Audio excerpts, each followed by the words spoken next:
Olá, tudo bem com você? Eu espero que sim. Eu sou o Fábio Costa e mais uma vez estamos aqui no canal do Observatório da TV para as curiosidades da TV, nesta semana fazendo uma parte 2 de um assunto que tratamos recentemente, novelas que trocaram de autor no meio do caminho. Foram várias. E talvez, eu já adianto, quem sabe a gente faça até uma parte 3, porque, inclusive, como nós falamos no vídeo anterior, né, teve uma época que isso se concentrou em vários casos perto um do outro. Vamos lá.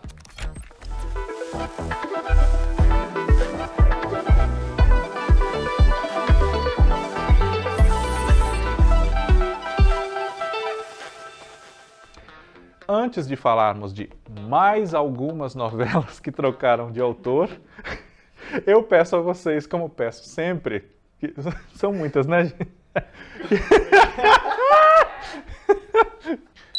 Antes de nós relembrarmos aqui mais algumas novelas que trocaram de autor no meio do caminho, porque são muitos casos, né? Quem sabe até tem uma parte 3, porque, enfim. Eu peço a vocês o que eu peço sempre. Inscrevam-se no nosso canal, aqueles que não forem inscritos ainda, deixem o seu like, cliquem no sininho para ativar as notificações, compartilhem com outras pessoas os nossos vídeos, outros noveleiros e noveleiras do meu Brasil e comentem aqui sugerindo temas para nós. Quem sabe a gente não faz algum tema que você tenha sugerido, tá bom? Não dá para atender todo mundo nem tão rápido, gente, mas aos pouquinhos, conforme der, né? Quem sabe? Sugira, arrisque. Tente, invente, faça um 2023 diferente. Bem, olha o que eu lembrei, né, gente? Tente, invente, invente. Entre outras novelas que mudaram de autor no meio do caminho, e os motivos são muitos, nós temos O Todo-Poderoso. É uma novela da TV Bandeirantes, de 1979, estreou no finalzinho do ano, né? E pegou o primeiro semestre de 1980. O Todo-Poderoso, ela foi iniciada por Clóvis Levi e José Safiotti Filho. Mas, devido ao fim do contrato dos roteiristas, que não foi renovado, enfim, e isso foi aproveitado pela casa e pelo diretor responsável pelo projeto, que era o Walter Avancini, para promover algumas mudanças na novela, para ela fazer mais barulho, dar mais ibope, enfim, e entraram então novos roteiristas que o mesmo Walter Avancini havia lançado na TV Tupi, alguns meses antes, numa novela que saiu do ar sem final, né? Que foi Como Salvar Meu Casamento. Esses autores são o Carlos Lombardi e o Ney Marcondes. Eles assumiram o Todo-Poderoso, mais ou menos na metade da novela, no lugar do José Safiotti Filho e do Clóvis Levi. E aí a novela ganhou outra cara, outra abertura, né? Ela pesou mais a mão numa abordagem de possessão demoníaca de alguns personagens. O próprio diabo começou a aparecer na novela, que era o Fábio Cardoso, salvo erro da minha parte, né? O Léo, ele se chamava, enfim.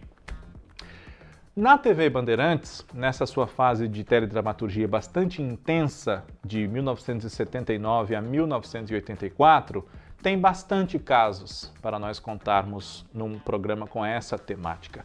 Outro deles é o de Dulcineia Vai à Guerra, uma novela exibida entre 1980 e 1981, na faixa das 7 horas. O Todo-Poderoso era das 8, na ocasião em que foi ao ar. Essa novela foi iniciada por Sérgio Jockman, que escreveu muitas outras novelas, né? Não só na TV Bandeirantes, como também na TV Tupi, enfim. Algumas delas foram O Machão, O Sheik de Ipanema, Vila do Arco, né? As 5 Panelas de Ouro, também na TV Cultura, salvo engano meu. E aí, depois de algum tempo, a autoria da novela foi trocada. Saiu o Sérgio Jockman e entrou o Jorge Andrade. Também por uma questão de readequar a novela, ela chamar mais atenção, dar mais audiência, enfim. Aí entraram novos personagens interpretados pela Beth Mendes, pelo Hélio Souto, pela Sônia Oiticica, pelo Benjamin Catan, que começaram ali a se envolver com os problemas de um médico, o Dr. Tales, que era o Agnaldo Raiol, e das crianças de rua, que eram ajudadas pela Dulcineia, a Dercy Gonçalves, que vinha de uma outra novela exibida anteriormente na mesma emissora, no mesmo horário, que é o Cavalo Amarelo, esta da Ivani Ribeiro. A Ivani Ribeiro não quis fazer uma segunda parte da história com a Dulcineia e outros personagens que não tivessem a ver com Cavalo Amarelo. Mas alguns outros têm, né? O Porfírio, que é o Guilherme Correia, a personagem da Etty Fraser, enfim. Mas é uma novela diferente do Cavalo Amarelo, que conta outra história. Outra novela que trocou de autor na TV Bandeirantes, pouco depois dessas duas anteriores que eu já citei, foi Os Adolescentes. Os Adolescentes foi iniciada pela Ivani Ribeiro em 1981, foi o último trabalho dela na TV Bandeirantes, onde ela esteve nesses primeiros anos da década de 80, e era chamada de uma novela-reportagem. Ela é exibida por volta de 9h30 da noite. E até mais ou menos o capítulo 50, Ivani Ribeiro escreveu a novela e mudou-se para a TV Globo, transferiu-se para a TV Globo. Ela não estava muito contente com o resultado de Os Adolescentes artisticamente, porque, em geral, Ivani Ribeiro gostava de ter uma relação de poder indicar atores que ela queria que fizessem a novela, para quem ela havia criado determinados personagens ou achava que aqueles atores tinham um perfil legal para fazer os personagens da história que ela criava, embora essa tivesse um pé numa abordagem um pouco mais realista do que as novelas em geral podem ser, e ainda eram tempos de censura, é bom a gente lembrar disso, né? A novela tratava da problemática dos adolescentes, uma apaixonada pelo marido da mãe, a outra engravidando ainda menor de idade, o outro se entendendo como possivelmente homossexual, né? Enfim, então, Ivani Ribeiro não gostou muito do projeto dessa novela, da forma como ele foi tocado desde o início. E por isso mesmo, ela fez uma coisa que não era do seu feitio, largar um projeto pelo meio. Quem entrou no lugar dela foi o Jorge Andrade, que continuou com a abordagem dos dramas dos adolescentes, digamos, mas também foi adequando a novela ao seu modo de contar, criou outros personagens, como a Dona Clô, que era Arlete Montenegro, enfim. Outra novela que trocou de autor no meio do caminho foi A Cabana do Pai Tomás, na TV Globo, em 1969. E essa foi uma novela muito tumultuada, muito tumultuada. O Pai Tomás era o Sérgio Cardoso, um ator branco. O Pai Tomás era um personagem negro. Então, o Sérgio Cardoso, ele fazia o que a gente chama de blackface, né? Ele era pintado de preto para interpretar o Pai Tomás. E isso, se hoje é uma coisa muito questionável, muito controversa, em 1969 já fez um barulho. E Plínio Marcos, um ator e dramaturgo muito conhecido, né? A gente pode dizer que ele liderou um movimento na imprensa para protestar, porque havia vários atores negros para fazer o papel, principalmente o Milton Gonçalves, que era citado nominalmente pelo Plínio Marcos nas suas manifestações contrárias à presença do Sérgio Cardoso à frente desse elenco. Ele vivia outro personagem na novela, né?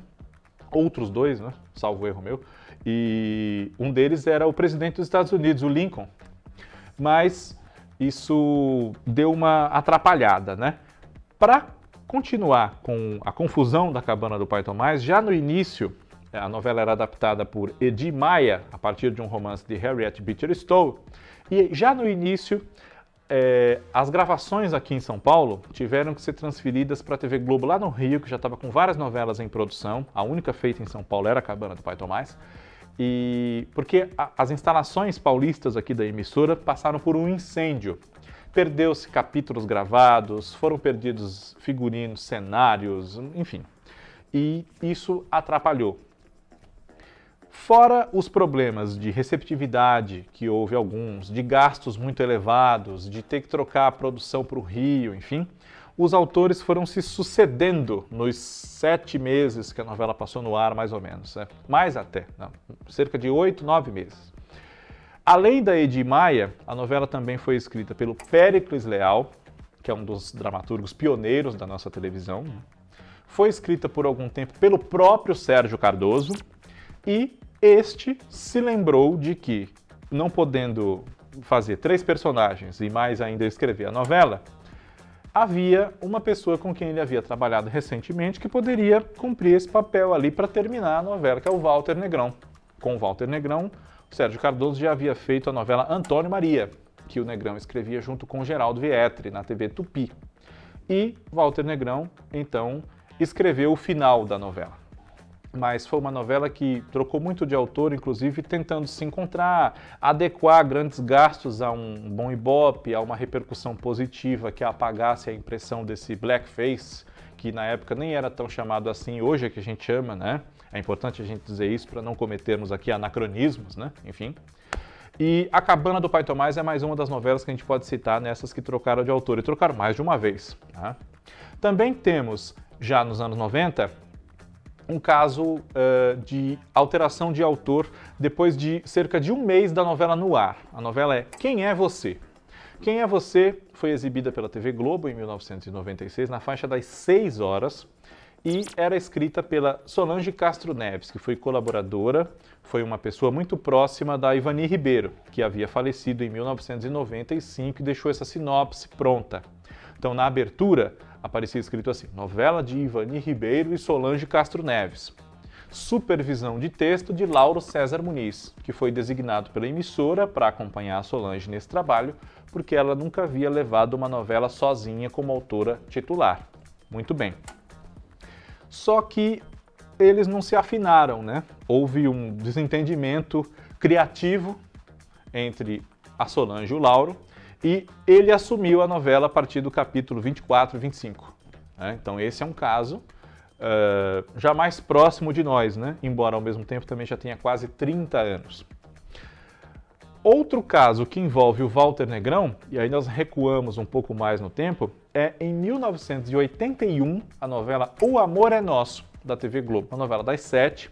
Recentemente, o Eric Bretas, que é o diretor de produtos digitais do Globoplay, né, responsável pelo Globoplay, também pelo canal Viva, né, enfim, o Eric Bretas, ele confirmou no Twitter, né, que depois de pesquisas em torno disso, né, averiguações das condições do acervo da TV Globo relativo a Amor é Nosso, infelizmente não há como a novela ser recuperada para que seja lançada no Globoplay, por exemplo. Né? Então agora essa informação é oficial, vem de alguém da própria TV Globo, não é uma falácia, não é uma invenção, não é um exagero.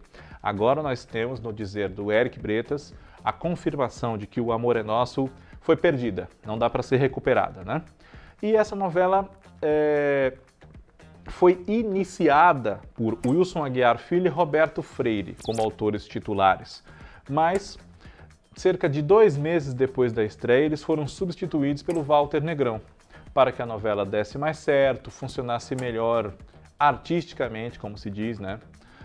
Melhorasse a sua repercussão, né, de audiência, ela podia até não ir tão mal, mas que ela fosse um sucesso reconhecido como tal para os padrões daquele momento, que não vinha acontecendo nas primeiras semanas. Então o Walter Negrão assumiu a autoria, conduziu a novela até o final e ele criou alguns personagens, enfim, mas trabalhou o máximo que pôde com os personagens que já havia e prontamente desmentiu boatos que surgiram na imprensa de que a novela teria um ônibus da morte, em que entrariam vários personagens que ele mataria para começar a escrever a novela do jeito dele. Ele se apressou em desmentir esse ônibus da morte. Não vai ter ônibus da morte no O Amor é Nosso, e não teve mesmo.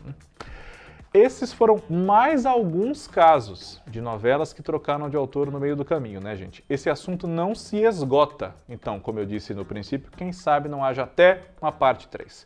Curiosidades da TV semana que vem está de volta. Um abraço, obrigado